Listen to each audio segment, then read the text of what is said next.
brought to you by Palvi Agrico. आता शेतीसाठी जे काही लागणार ते घरपोच मिळणार, तेही मोबाईलच्या एका क्लिकवर. राज ठाकरे आणि उद्धव ठाकरे एकत्र आल्याची जेवढी चर्चा झाली तेवढी चर्चा छत्रपती संभाजीनगरमधले भारतीय जनता पार्टीमध्ये झालेल्या राड्याची झाली.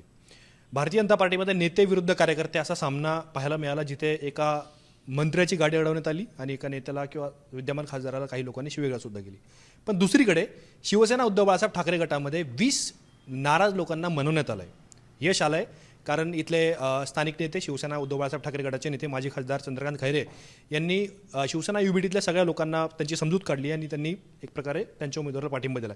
सगळ्या गोष्टींबद्दल आपण बोलणार आहोत. रशीद मामू ह्या नव्या प्रवेशामुळं शिवसेना ठाकरे गटामध्ये सुद्धा अंतर्गत संघर्ष सुरू आहे आणि त्यामुळे मुंबईत शिवसेनेची अडचण होते का ह्याच्याबद्दल सुद्धा बोलायचं. पण खैरे साहेब, मला सांगा, सुरुवातीला हे जे काय नाराजांचे राडे भाजपमध्ये झाले आणि तुम्ही जे डॅमेज कंट्रोल केलं हे कसं केलं तुम्ही? मी काल मुंबईत होतो, मातोश्रीमध्ये होतो.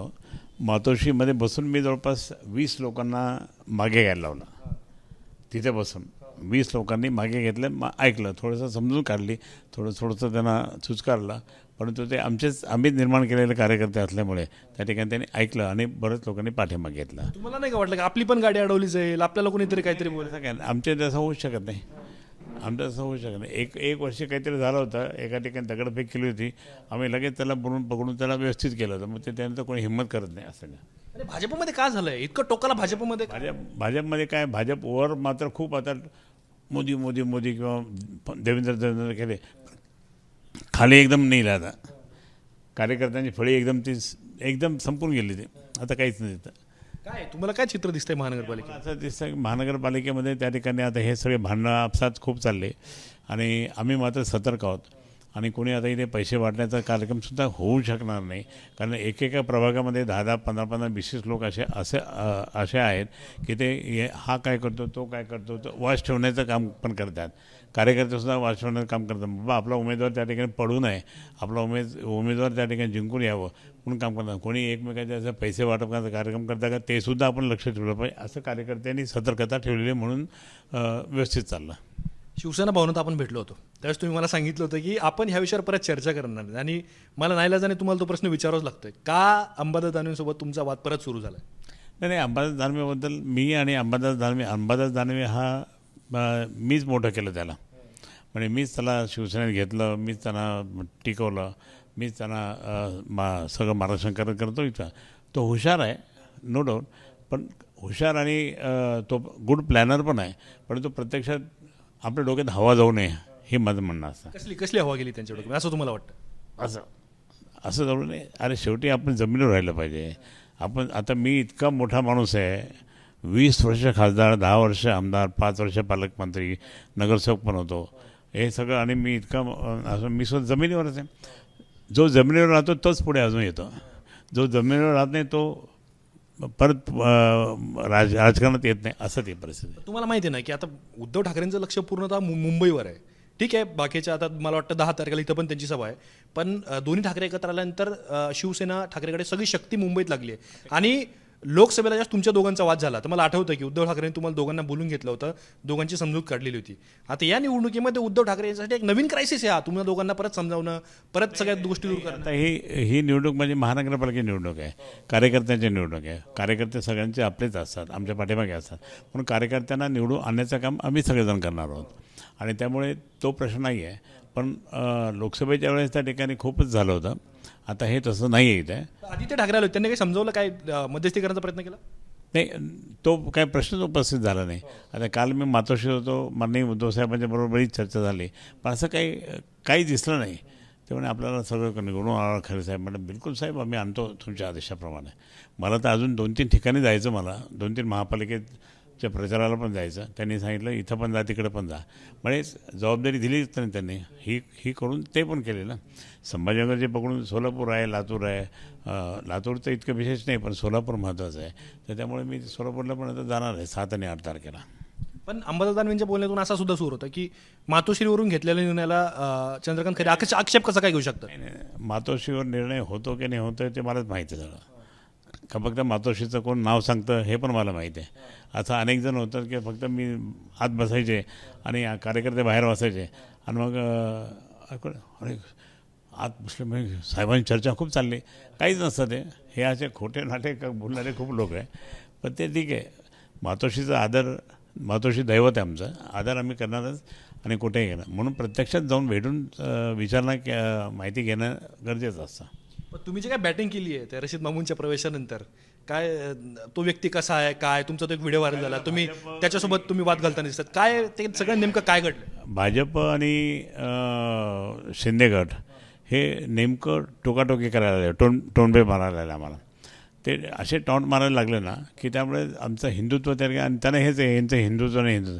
म्हणून मला ते बोलावं लागलं की आम्ही हिंदुत्ववादी आहोत, आणि म्हणून मी ते जे बोललो त्यामुळे अनेकांना त्या ठिकाणी अजूनही खैरेंचं किंवा अजूनही शिवसेनेमधलं त्या ठिकाणी हिंदुत्व जागृत आहे हे लोकांनी पाहून घेतलं.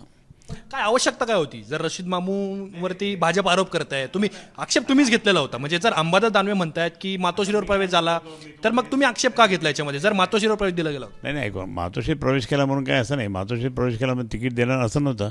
इथे तिकीट यांनीच डिक्लेअर करून टाकलं, साहेबांनाही माहीत नव्हतं. कारण मी काल होतो बंगलोर.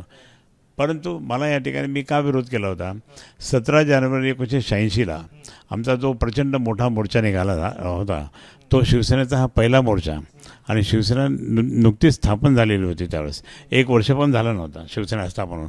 आणि कोणता मुद्दा घेतला होता जो महाराष्ट्रात कोणीच घेतला नव्हता, आम्ही तो मुद्दा घेतला होता समान नागरिक कायद्याचा. आणि तो समान नागरिक कायद्याचा जो मुद्दा घेतला आम्ही, तर त्या मुद्द्याच्या बाबतीत सगळं चाललं होतं. पण ज्या व्यक्तीवरती भारतीय जनता पार्टी आरोप करते की रासुका होता, त्याने औरंगाबाद काय छत्रपती संभाजीनगर नाव बदलायला विरोध केलेला होता, काय दंगलीमध्ये त्याचा हात होता, एवढे सगळे गंभीर आरोप असलेल्या व्यक्तीला प्रवेश दिला जातो आणि तुमचं म्हणणं ऐकूनच घेतलं जात नाही, असं कसं होऊ शकतं? असं माझं म्हणणं ऐकलं का जात नाही? मी बोललो ना, मग समजून घ्यायचं, मला ती मान्यता होती. मी हे तुम्हाला थोडं वेगळ्या कॉन्टेक्स्टमध्ये सांगतो. पूजा मोरे ना भाजपने उमेदवारी दिली पुण्यात, आणि त्यांनी पहलगामच्या वेळेस फडणवीसांवर टीका केलेली होती. भाजपच्या कार्यकर्त्यांनी आरोप केले आणि भाजपने काही तासांमध्ये पूजा मोरेंची उमेदवारी मागे घेतली. इथे उमेदवारी जरी दिलेली नसली तरी तुमच्या पक्षामध्ये प्रवेश दिला गेलाय. मग तुमच्या शिवसैनिकांना, नेत्यांच्या म्हणण्याला काही अर्थ उरलाय का? नाही, तसं नाही. म्हणजे शिवसेना ही माननीय उद्धव बाळासाहेब ठाकरे यांच्या प्रमुखत्वाखाली चालते, आणि ठीक आहे, कोण असं बोललं असेल तर कोण तसं बोललं असेल तर चालू असतं ते.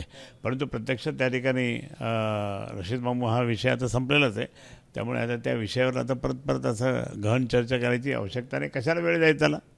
ठीक आहे. म्हणजे आता ते तुमच्या पक्षात काम करतील का करणार नाही याच्याबद्दल प्रेक्षकांना स्पष्टता देऊनच टाका. ते काम करो की नाही करो त्याला कोण विचारतं? कोण विचारत नाही. त्यांच्या भागात मी प्रचाराला पण जाणार नाही. बरं, आता हे शिवसेनेचे जे नेते आहेत, आमदार आहेत, मंत्री आहेत, यांचं तुमच्यावर विशेष मोह आहे. म्हणजे प्रचारात असतात तर तुमच्या टार्गेटवर तुम्ही असता, तुलनेत अंबादास दानवे यांच्या. काही झालं की खैरेंवरती टीका असते. खैरे टार्गेटवरती काय आहेत संभाजीनगरमध्ये शिवसेनेच्या? त्याचं कारण का मीच त्यांना मोठं केलेलं आहे, माझ्यामुळे त्यांना झालं आहे. अजून त्या ठिकाणी त्यांना अजून कोणाला घ्यायचं असेल म्हणून त्या ठिकाणी खैरेंना टार्गेट केलं तर त्या ठिकाणी लोक येतील. पण तो खैरे एकनिष्ठ आहेत, प्रामाणिक आहे, म्हणून लोकांना मतदार मात्र आमच्या या एकनिष्ठतेचा सन्मान करतात. तुम्हाला ऑफर वगैरे येतात त्यांच्याकडून? काय किती आलं तर ते जुनं झालं सगळं. आता निवडणुकीचं कार्य झालं. काय तुमचं असेसमेंट काय की इथं तुमच्या किती जागा निवडून येतील?